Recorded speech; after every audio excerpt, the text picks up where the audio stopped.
to go back to the sparring part, and that's another thing that I just recently heard today on one of the Joe Rogan's podcast episodes, that they said that that was directed towards MMA fighters, that they suffer 10 times more concussion and brain damage in sparring and training than they do in a fight. Is that something that you heard in boxing as well?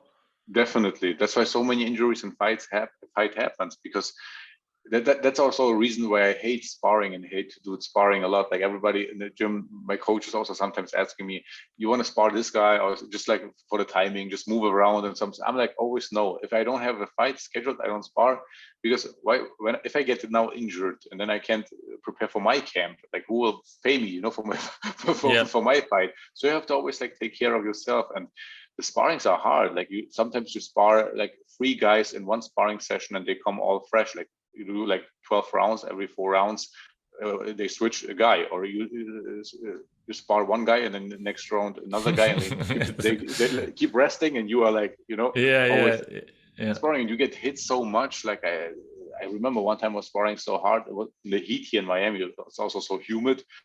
I couldn't eat afterwards. I was like, I was so dehydrated. I was almost in a coma.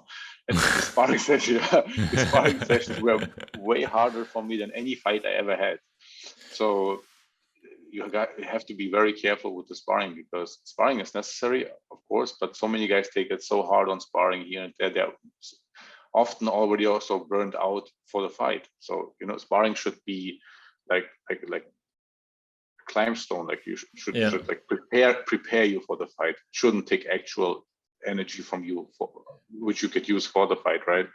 Unless you happen to step into the ring with Abel for sparring, and then Abel will kick your ass. So there's a fine line to with sparring and training, and not to overtrain yourself and not to over damage yourself.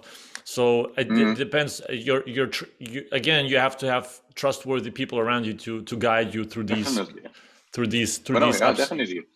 When I was younger, I remember, like in Germany with Corn, we would spar so much, like 4 times a week for like 4 weeks, and 4 sparring sessions a week. So that means Monday, Tuesday sparring, Wednesday is just running or cardio, and Thursday, Friday again sparring, and like with different partners. And it was so much sparring. I often before the fight, I got always like sick or had fever or was underweight, and I was like, I started camp, I was always good, but then I kind of lose my energy. And then I figured out, hey, you got to keep it like more is not necessarily more. So you got to take care of yourself. And now I'm at this point, I learned, you don't have to spar that much. And I also observed so many fighters, they're like sparring world champions. They kick everybody's ass in sparring, but when it comes to a fight, they can't perform anymore.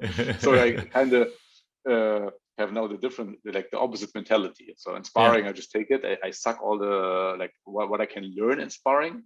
I often just let people just like hit me, and I work on my defense. So nothing can like shook me in the fight. So I work on my defense, and then when I get into a fight, I start like punching, and like I'm focused. Okay, this is 45 minutes on the stage. You have to perform. You have to be focused, and there's a dangerous opponent. So you gotta have to feel the danger to be on your toes. And that's how I think about it. It's a smart way of doing things, and learning to move better on defense and prepare yourself for the fight in a proper way, of the way you want to fight the fight. So less is more, like you said.